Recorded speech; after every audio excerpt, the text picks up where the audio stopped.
Roughing It by Mark Twain. Chapter 54. Of course, there was a large Chinese population in Virginia. It is the case with every town and city on the Pacific coast. They are a harmless race when white men either let them alone or treat them no worse than dogs.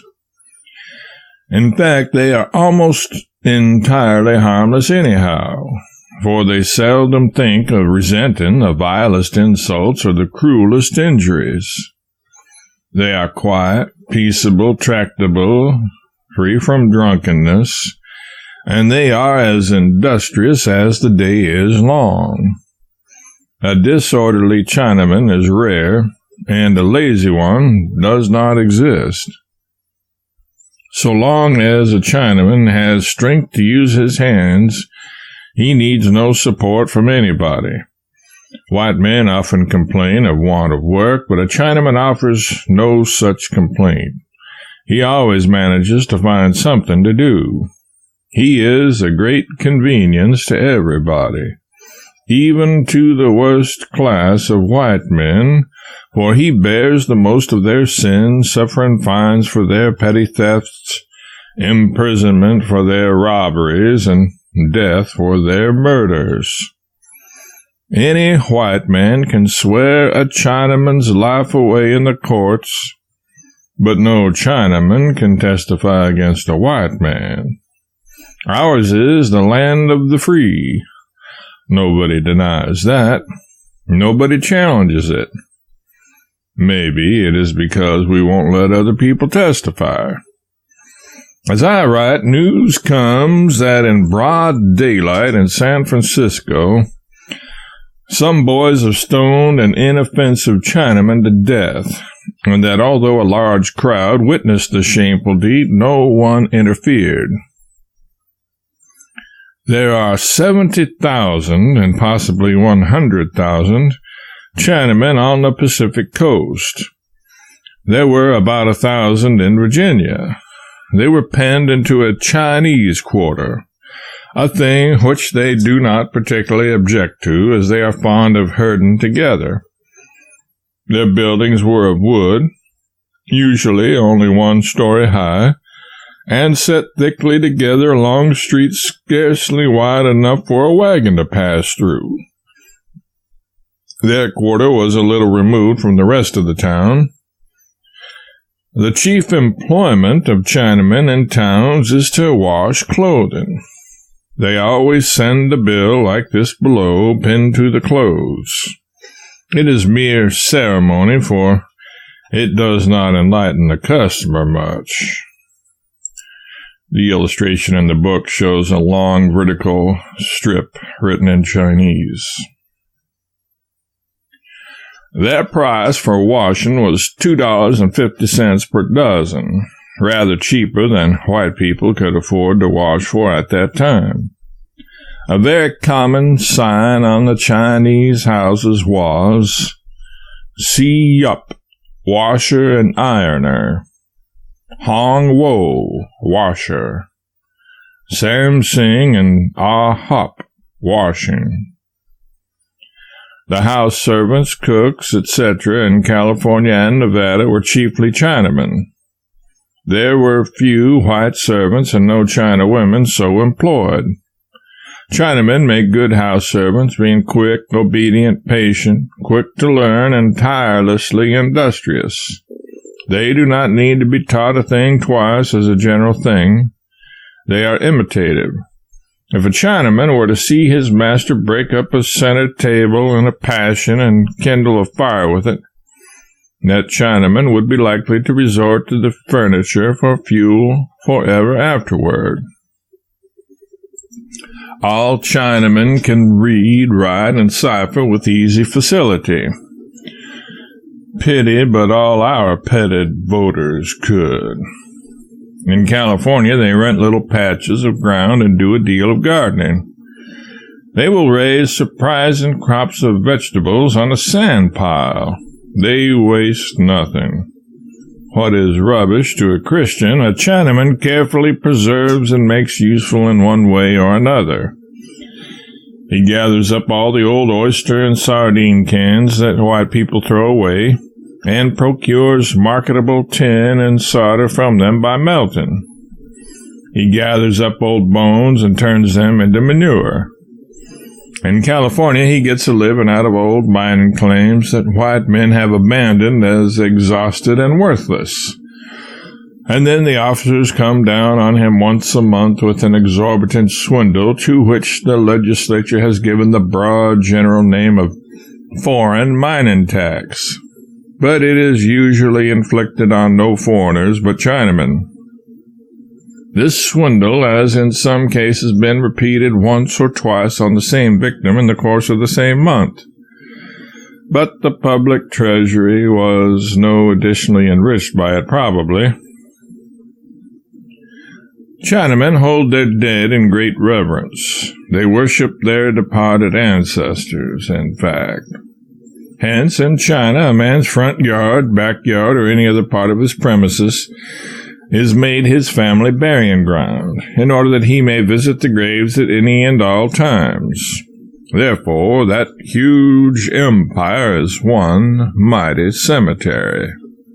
It is ridged and ringled from its center to its circumference with graves, and inasmuch as every foot of ground must be made to do its utmost in China, lest the swarming population suffer for food, the very grapes are cultivated and yield a harvest, custom holding this to be no dishonor to the dead. Since the departed are held in such worshipful reverence, a Chinaman cannot bear that any indignity be offered the places where they sleep. Mr. Burlingame said that herein lay China's bitter opposition to railroads. A road could not be built anywhere in the empire without disturbing the graves of their ancestors or friends. A Chinaman hardly believes he could enjoy the hereafter except his body lie in his beloved China. Also, he desires to receive himself after death that worship with which he has honored his dead that preceded him. Therefore, if he visits a foreign country, he makes arrangements to have his bones returned to China in case he dies. If he hires to go to a foreign country on a labor contract, there is always a stipulation that his body shall be taken back to China if he dies. If the government sells a gang of coolies to a foreigner for the usual 5-year term, it is specified in the contract that their body shall be restored to China in case of death. On the Pacific coast, the Chinamen all belong to one or another of several great companies or organizations, and these companies keep track of their members, register their names, and ship their bodies home when they die. The Si Yup Company is held to be the largest of these. The Ning Yong Company is next and numbers 18,000 members on the coast. Its headquarters are at San Francisco, where it has a costly temple, several great officers, one of whom keeps regal state in seclusion and cannot be approached by common humanity, and a numerous priesthood. In it I was shown a register of its members, with the dead and the date of their shipment to China duly marked.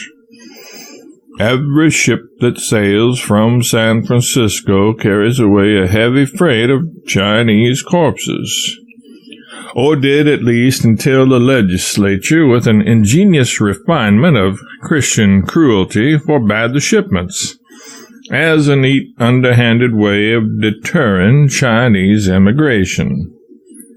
The bill was offered, whether it passed or not. It is my impression that it passed.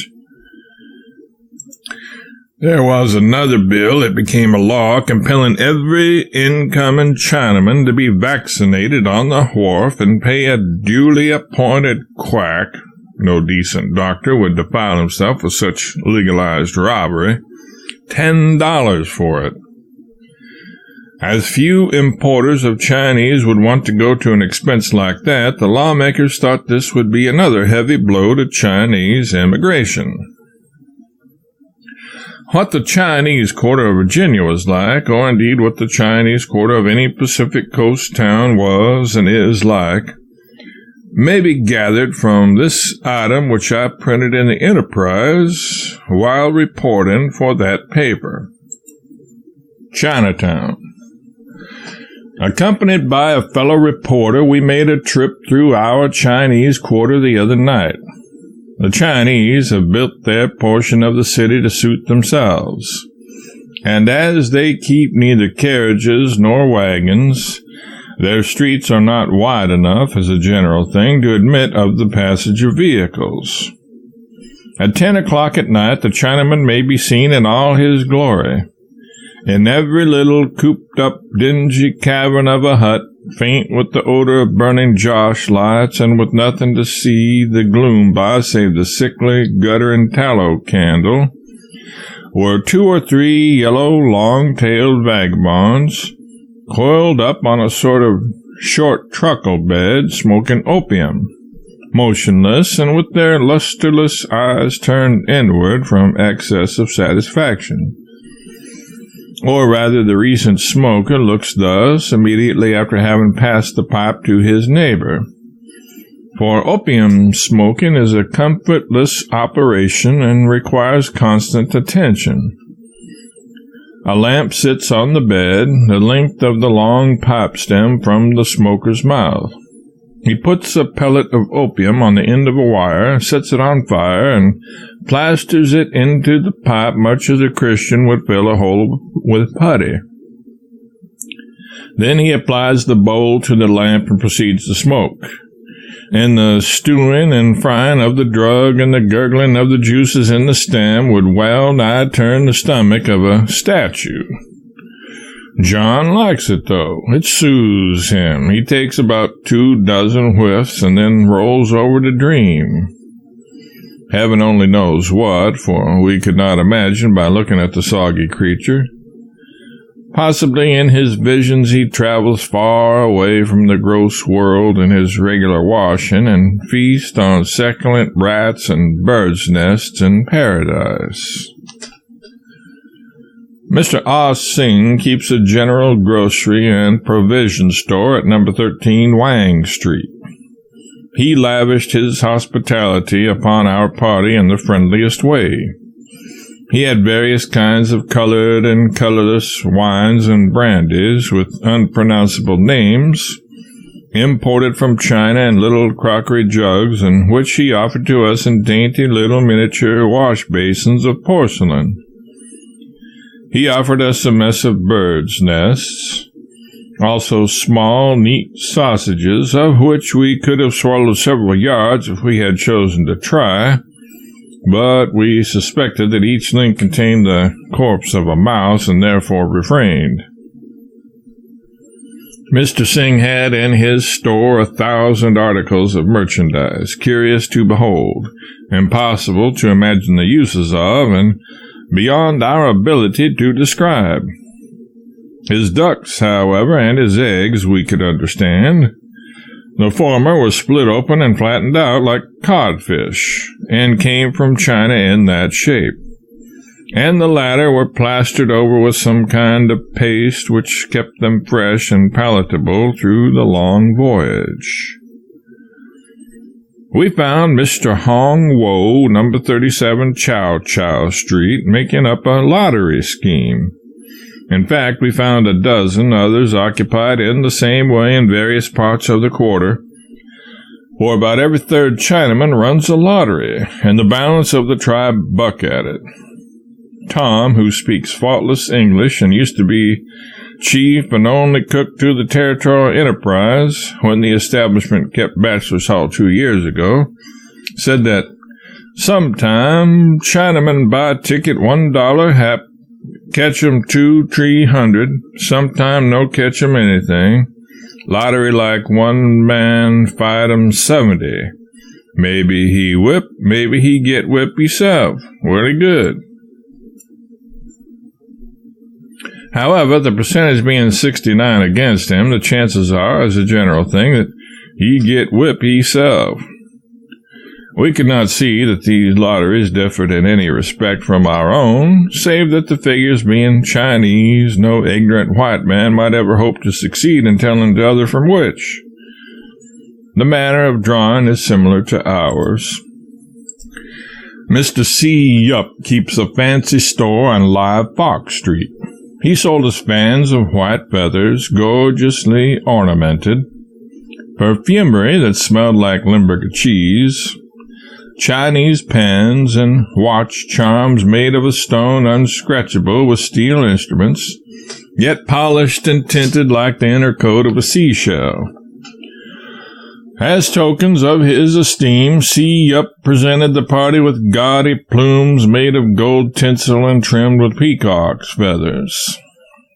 We ate chow-chow with chopsticks in the celestial restaurants. Our comrade chided the moon-eyed damsels in front of the houses for their want of feminine reserve. We received protecting josh lights from our hosts and dickered for a pagan god or two. Finally, we were impressed with the genius of a Chinese bookkeeper. He figured up his accounts on a machine like a gridiron with buttons strung on its bars. The different rows represented units, tens, hundreds, and thousands. He fingered them with incredible rapidity. In fact, he pushed them from place to place as fast as a musical professor's fingers travel over the keys of a piano. They are a kindly disposed, well-meaning race, and are respected and well treated by the upper classes all over the Pacific coast. No Californian gentleman or lady ever abuses or oppresses a Chinaman under any circumstances, an explanation that seems to be much needed in the East. Only the scum of the population do it, they and their children. They, and naturally and consistently, the policemen and politicians likewise, for these are the dust-licking pimps and slaves of the scum, there as well as elsewhere in America.